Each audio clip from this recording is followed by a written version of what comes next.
Yeah, you can start, Mati, Radharani Mati, whenever you're ready. Sure, Prabhuji. Thank you. Hare Krishna to all dear devotees. Please accept my humble obeisances. All goes to Srila Prabhupada and Guru Maharaj. Om Namo Bhagavate Vasudevaya. Om Namo Bhagavate Vasudevaya.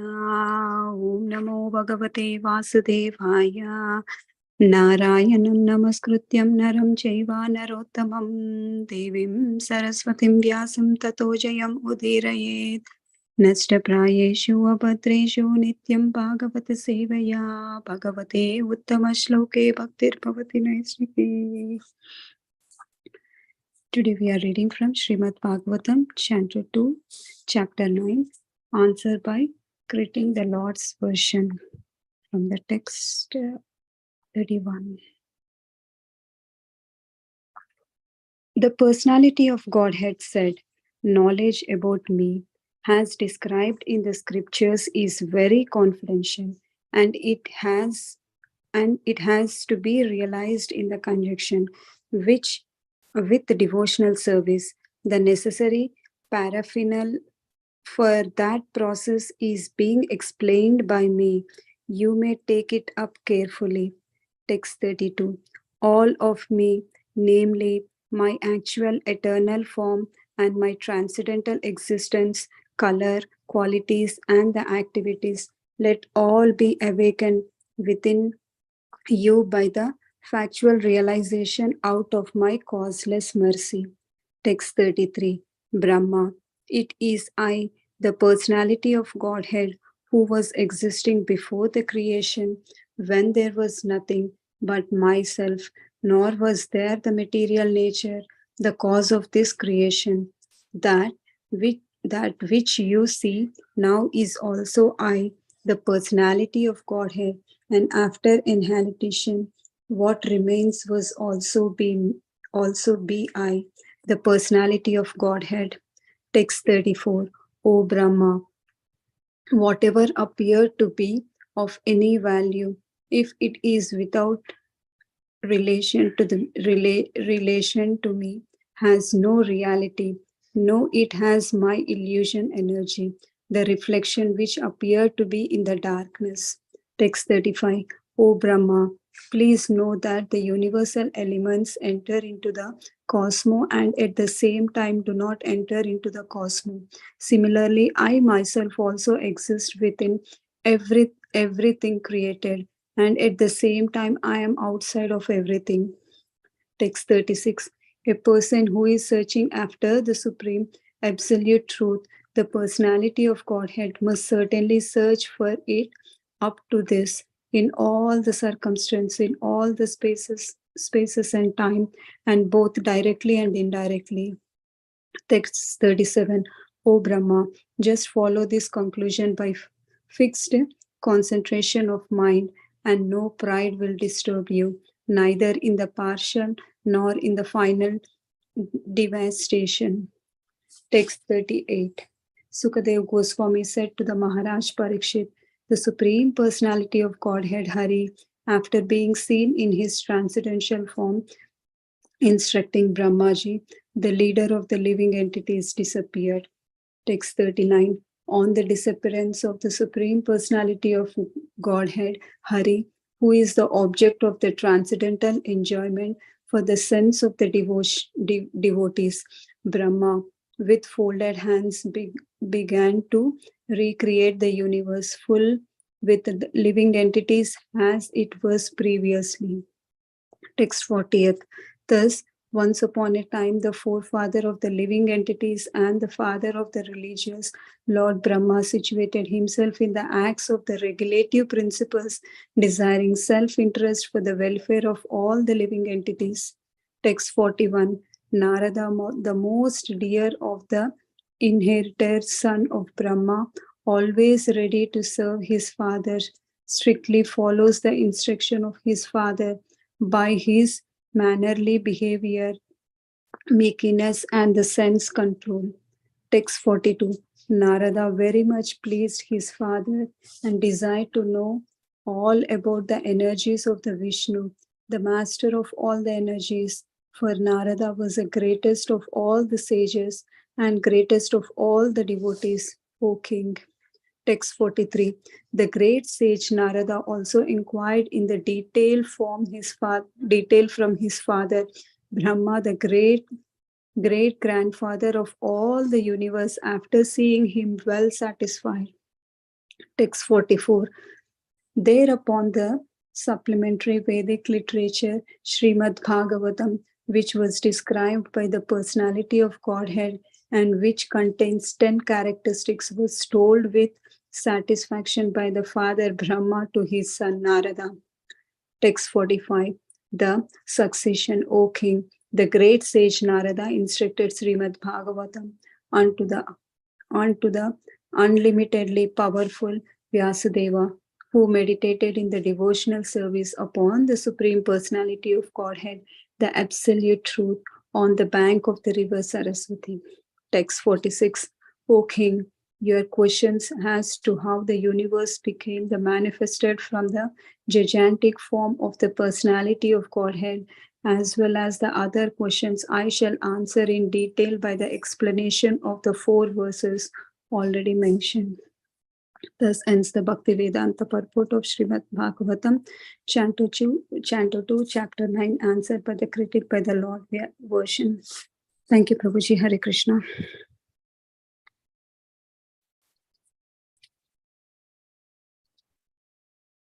Thank you so much, Madhi. Hare Krishna. Let me offer brief praise. Om Agnanamirandasya Gnananjana Shalakaya Chakshurunmilitam Yena Tasmai Shri Guruve Namaha Namam Vishnupadaya Krishna Prasthaya Bhutale Srimate Bhaktivedanta Swami Niti Namine Namaste Saraswati Deve Gauravani Pracharine Nirvishesha Shunyavadi Pashyata Desudarani Jai Shri Krishna Chaitanya Prabhu Nityananda Sri Advaita Gadadhara Sri Vasadi Gaura Bhaktavrinda Hare Krishna, Krishna Krishna, Hare Hare, Hare Rama, Rama Rama, Hare Hare. So, we're in the second canto, 9th chapter. It's an important section because this is considered like essence of whole Srimad Bhagavatam in one sense. Because Supreme Lord gave these instructions to Lord Brahma in the form of 4 seed verses called Chatushloki Bhagavatam verses. So, it's a wonderful section. So, we'll briefly touch on the context. The context was previous to these chapters, we heard Parikshit Maharaj asked several questions in the last chapter to Sukadeva Goswami to understand about the Lord and about his creation. And those questions were asked. So, in response to those questions, Sukadeva Goswami is describing the conversation between Lord Brahma and Narada Muni. And we learned that this is a normal way of describing spiritual knowledge, meaning instead of coming up with our own answers when somebody asks questions, we try to gain from what we are already heard from Guru and Sadhu and also Shastra.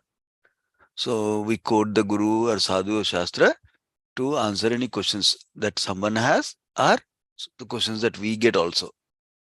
That means we look towards authorized sources, Guru, Sadhu, Shastra. So similarly, in the spiritual circles, whenever the question is asked, is answered according to Guru Sadhu Shastra. And then Lord Brahma, we heard in the beginning of this chapter how Lord Brahma, when he was created, he did not see anybody. So he heard the word tapa tapa and he engaged in meditation for 1,000 celestial years, we heard. After that, Lord Brahma got the darshan of Vaikunta, and then also he personally got the darshan of the Supreme Lord himself. And Supreme Lord said he became pleased with him. So please ask me some benedictions. So then that's when in the yesterday's session we discussed how Lord Brahma asked some questions, 4 questions. One of them happens to be a request also. The 4th question happens to be a request. So what are the 4 questions we can discuss? So that way, today's section is about the answers provided by Supreme Lord himself. So once we understand the questions, brief revision from yesterday's session by Krishna and Prabhuji, and the 4 questions, then we can continue with the answers that are described. So the 4 questions are, first question that was discussed in 26th verse was about Brahma is asking Supreme Lord, please tell me about your material and spiritual forms. So,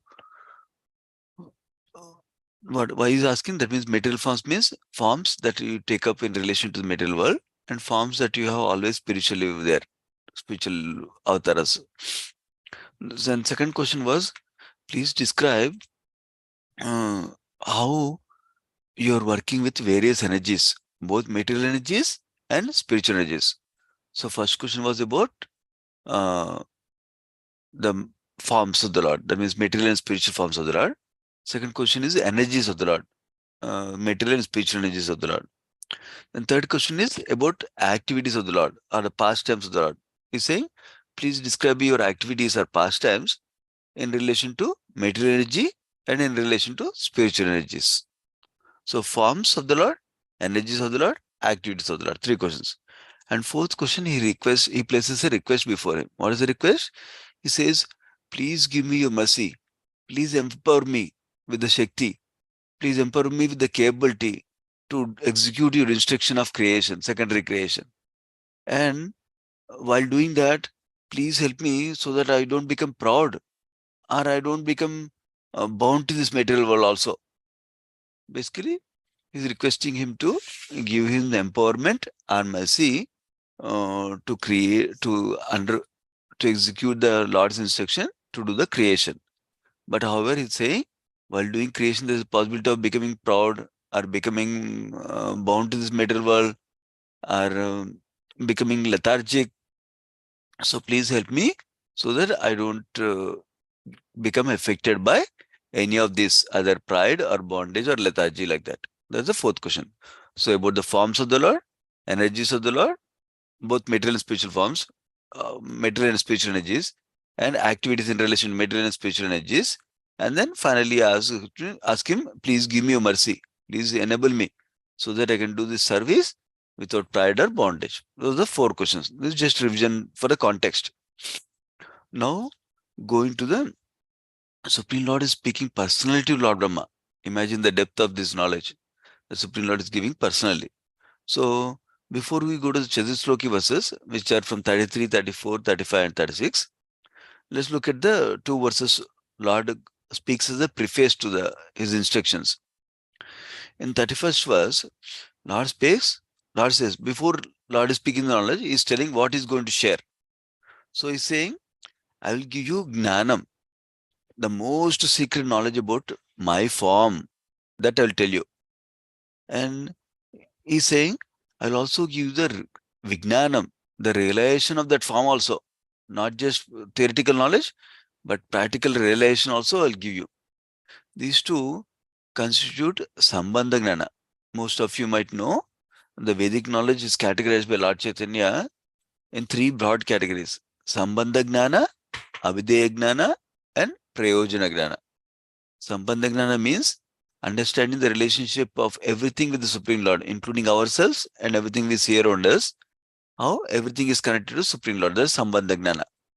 So that's what he's saying. He's giving the knowledge about his form and also realization about his form of the Lord, like that.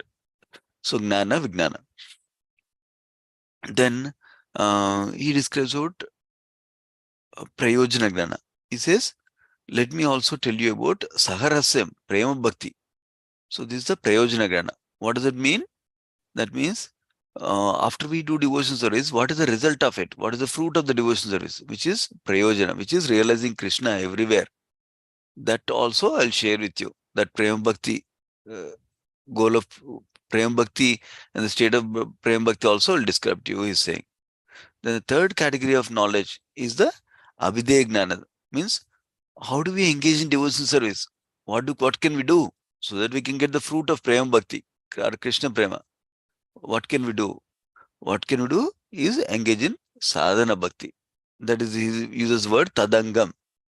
So sadhana bhakti is done with rules and regulations by engaging our senses in the service of the Supreme Lord. So he's telling that before he starts telling, I'm going to tell you all these things. So that's a nice thing. So now I wanted to mention two broad themes are there for today's section. One broad theme is we can only know Krishna by his own causeless mercy. But when does he give his causeless mercy? when He is pleased with our service in bhakti. So that is one major theme today about Krishna's causeless mercy. Only through that we can know Krishna. And then now second section is Srimad Bhagavatam in a nutshell with the Chatusloki verses now what we are discussing, where Krishna is describing how how we can know him, what is the nature of him, and somebody who has performed bhakti, what is the final state for him? How does it look like that? So the two broad themes today. So we'll continue. So far we discussed how Krishna said, I'm going to give you Sambandha Gnana, Abhidheya Gnana, Prayojana Gnana, specifically about knowledge and realization of his form of the Lord. And then he will describe about Sadhana Bhakti, which is the Abhidheya Gnana, and Prema Bhakti, which is the Prayojana, which is the fruit of the doing Bhakti. Like that he describes in 31st verse. Let me see if purport has any points. Yeah, purport says, and Prabhupada is emphasizing that this transcendental knowledge that Brahma got from Krishna can be known only if the Lord reveals himself to a pure devotee. So that means we can attain this knowledge only by performing bhakti. So Prabhupada also quotes Lord Chaitanya emphasizing the 5 most potent forms of devotion service, which is associating with pure devotees, associating with devotees in general and hearing from them. Second is chanting of the name of the Lord and glories of the Lord. 5 most potent activities, right? So we covered 4. First, hearing and associating with devotees, and then chanting of the glories of the Lord, including the names. And then third is hearing Srimad Bhagavatam from a pure devotee. Fourth is residing in a holy place. Fifth is worshipping the deity form of the Lord with devotion. So with these, by following these things in devotion service, then we get Supreme Lord's mercy, provided we follow the instructions of Guru properly. Then through that we can know the Supreme Lord. That's what Prabhupada is emphasizing in the purport. Now going to 32nd verse. 32nd verse, Krishna is describing, uh, Krishna is blessing him basically. I will give you my mercy. So with that mercy, you can attain perfect relation of the details of Rupa, Guna, Leela. My forms you'll know, my Rupa you'll know, my Guna, my qualities you'll know, and also about my activities or pastimes you know. Yadrupa Guna Karma Kaha, he says. So you'll know all those things by perfectly realized, not just knowing theoretical knowledge like that is saying. So in the purport, Prabhupada is emphasizing a couple of important things. One is we can know the supreme truth only if we have unflinching faith in a bona fide guru and unflinching faith in the Supreme Lord also. Only then Lord will give us mercy. Then we can know the Lord. 1 minute.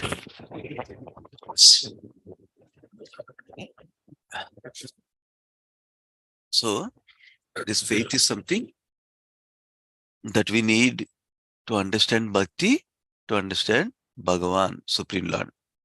So then naturally the question will come, how do we develop that faith? That faith develops primarily in the association of devotees, especially pure devotees. So when we take association of pure devotees through hearing from them regularly, by serving them somehow or other, then we get this faith in bhakti and faith in Shastra. That faith in Shastra is awarded by pure devotees. So that faith comes through association of devotees. And what does it mean to take association of devotees and hear from devotees? That means we understand what they're telling us. And then we see, how does it apply to me? How can I apply that in my life, what they're telling? And then when we apply that in my life, then we receive the mercy of the pure devotee.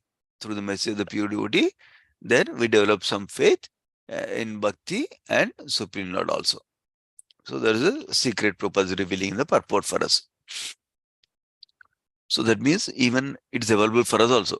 Not only Supreme Lord gave that to Brahma, that he will perfectly realize everything, even we can do the realize that also. As long as we develop that perfect faith through association of pure devotees, and serve them. Yeah, and Prabhupada writes in the purport how some people think Lord doesn't have any form, Lord doesn't have any qualities, like that.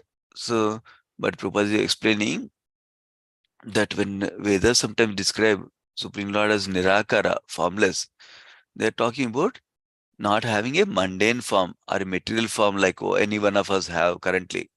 Is external, at least external body.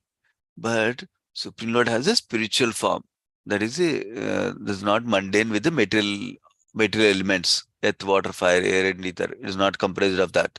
That's one point Prabhupada is making. Second point is Prabhupada making that Supreme Lord is not devoid of all the qualities that we have. Supreme Lord has spiritual variegatedness. There's variety in spiritual world, variety in Supreme Lord's nature and qualities also, and but they're not material. That means they're not influenced by modes of nature. For example, we might become angry if we're influenced by mode of passion and ignorance.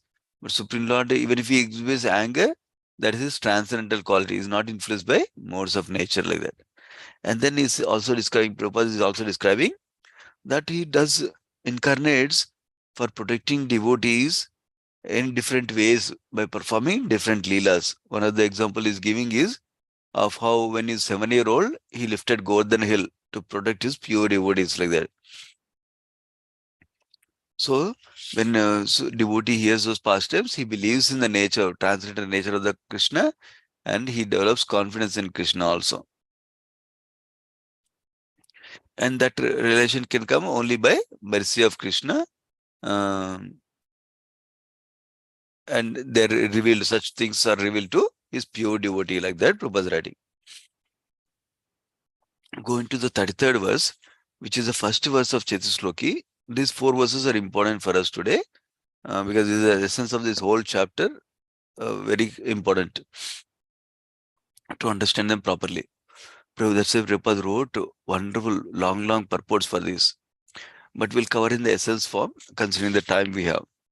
So, remember, first question was about forms of the Supreme Lord.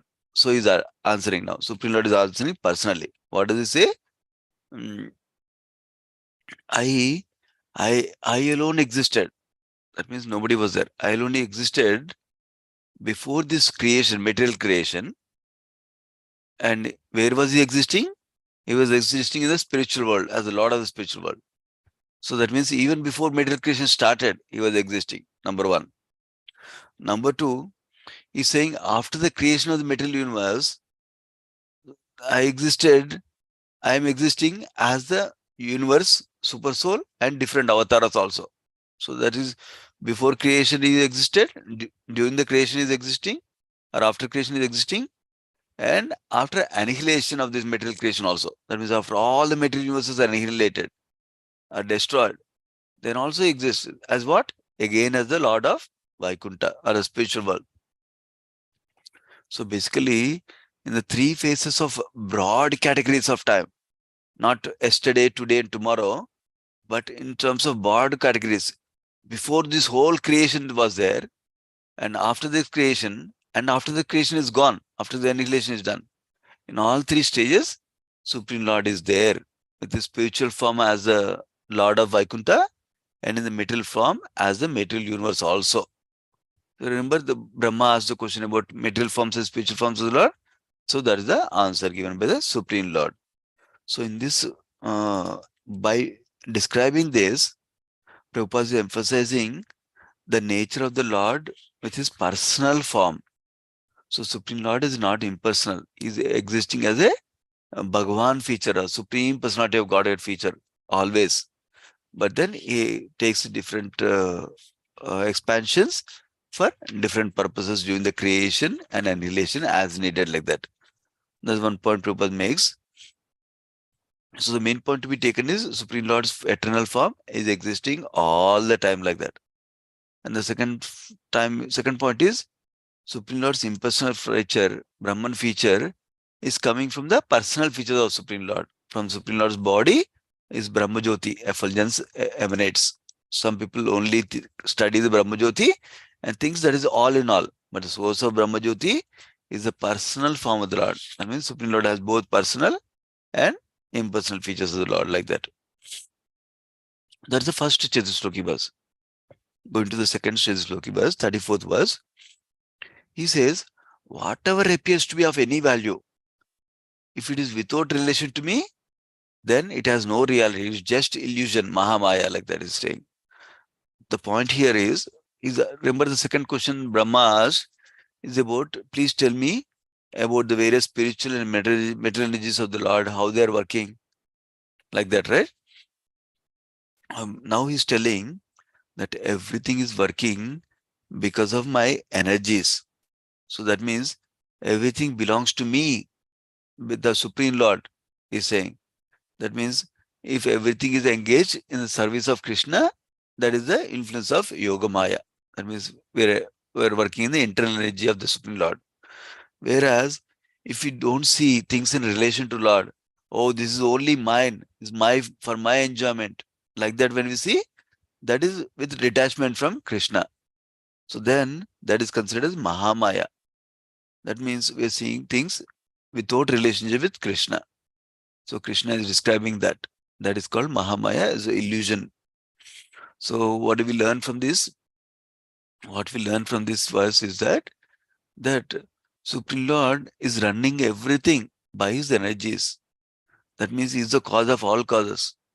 So, and when everything belongs to Supreme Lord, he is the supreme proprietor of everything.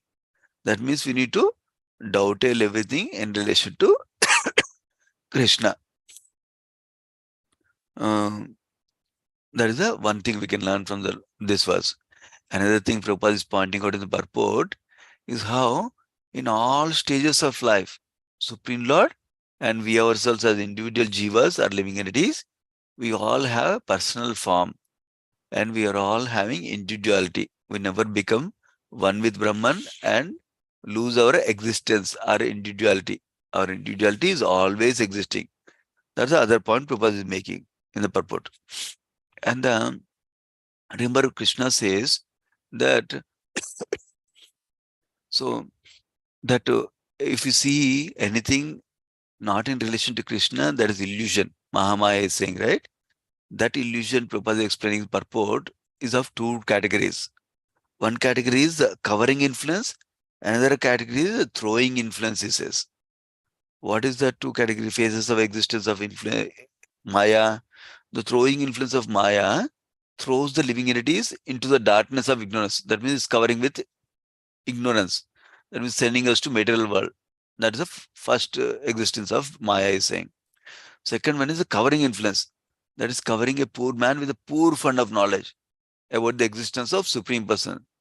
That means because of the covering of Maya, we're not able to see the Supreme Person's existence. Instead, we're thinking everything is existing on its own. It came by its own and it is only there for my enjoyment and everybody's enjoyment.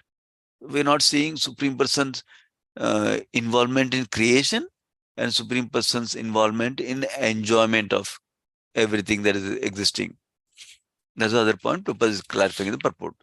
So this is a so we can only realize this relation with Krishna mm, through his energies by the mercy of the Supreme Lord. That's the last point Prabhupada is making the purport. So we talked about how Krishna has a material form and spiritual form by manifesting all the time in existence before creation, after creation, and after annihilation also. That is the 33rd verse, first Chedisloki verse. And we talked about how Krishna is manifesting through all his energies, material and spiritual energies. Everything we see and everything we do not see in the spiritual world also is a source of existence like that. That is the second Chedisloki verse we talked about. The third verse, Lord Brahma asked the question about how two other questions. He asked about how activities. The please describe about activities in relation to your material and spiritual energies like that. So for that, Supreme Lord is answering in the 35th verse. This is the third Chaitanya verse. He says, yeah, the universal elements enters into the cosmos or creation, and at the same time the elements are outside the cosmos also, creation also.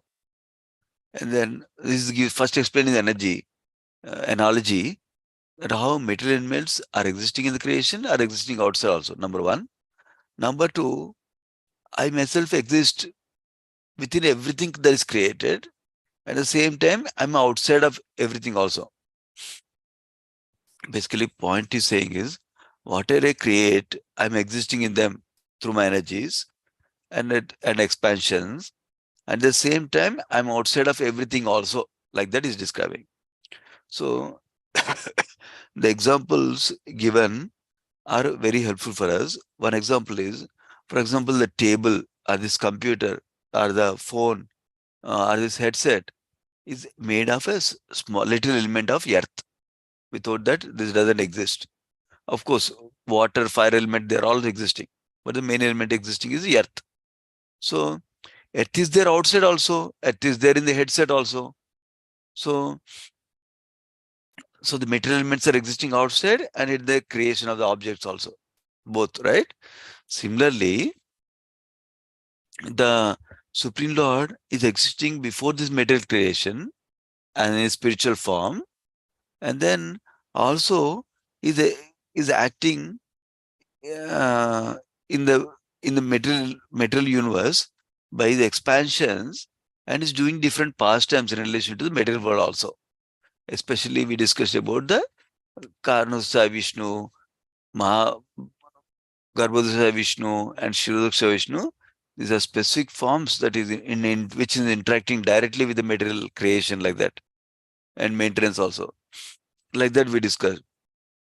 So Lord has so many expansions. Through that, He's there before creation and after creation also. That's how He's doing pastimes in spiritual activities in the spiritual world, and then other activities in relation to material world also. So to understand this, we can know one more example I'll give you. The Gauranga Darshan Prabhu was giving this example. How in Krishna's Leela in 10th canto, Krishna one time he eats earth, the soil. And that time, Mother Yashoda asks him to open his mouth to see. Then he opens his mouth wide. When he opens his mouth wide, then Mother Yashoda not only seeing Krishna before him, but is seeing whole creation within him, within his mouth. And he sees Krishna inside also. So there is a clear indication that everything is inside Supreme Lord, and then Krishna comes inside the material creation also again, like that.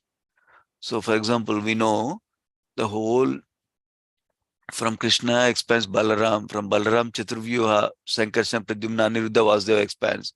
From that Sankarsana, Narayana comes, and from that Narayana, another Chaturvyuha comes, Sankarsana, Pradyumna, Aniruddha, Vasudeva, and that from Sankarsana, Mahavishnu or Karnasya Vishnu comes. And from Karnasya Vishnu, all the universes are emanating.